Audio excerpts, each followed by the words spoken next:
ริงๆเราก็ต้องกินนะคะเพื่อความสดชื่นนะคะ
เจอร้านของชำนอกพี่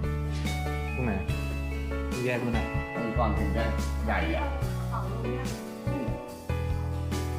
ของที่เป็นยูทูบเบอร์เห็นเพราะว่าประเภทมันต่างกัน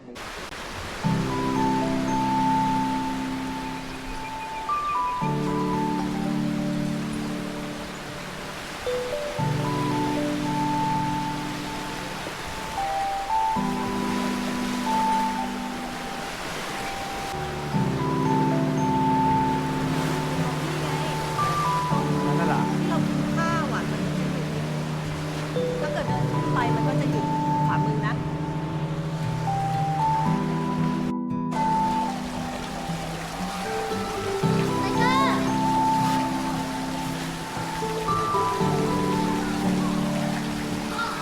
เป็นน้ำก่อน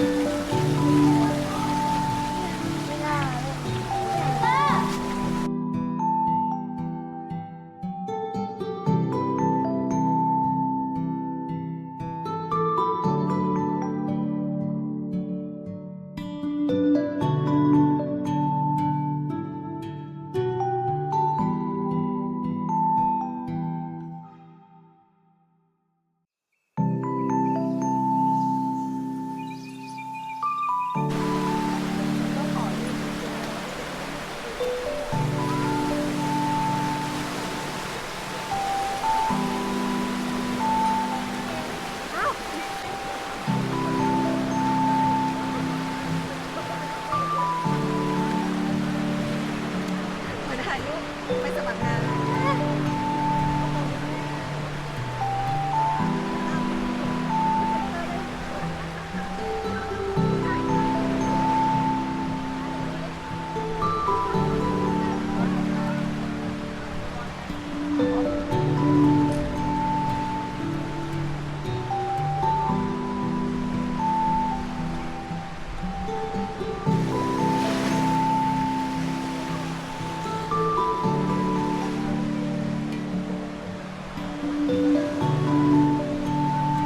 ฝากเลยนะคะหรือว่าตั้งใจ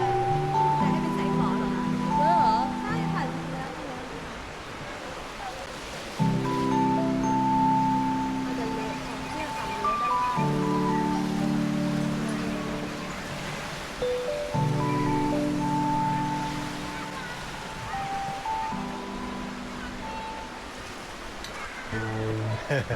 ชวน ไหนอะ เนี่ย เขาเล่นน้ำเลย ไม่มีชุดแป๊บเดียวเอง มันดุ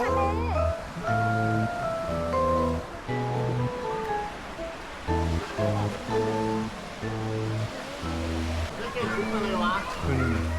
มาแล้วหนึ่งนี่มานั่งตรงนี้ก็ได้เนี่ยได้คุณเจสองจิตสองใจจะปั่นจักรยานดีหรือยังไงอากาศก็ได้อยู่นะดีได้อยู่พอดีรถอยู่โน่นอันนี้เหมือนทำใหม่ว่าตรงมุมนู้นคนละรีสอร์ทใช่ไหม เดียวกัน เออ น่าจะนับเป็นร้านเดียวกัน เนี่ยเหมือนทำใหม่ เดี๋ยวพี่ดูล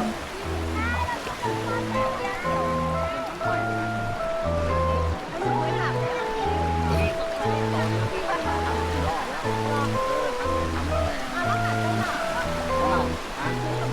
ก็ที่เราเคยไปเดินนั่งที่จำได้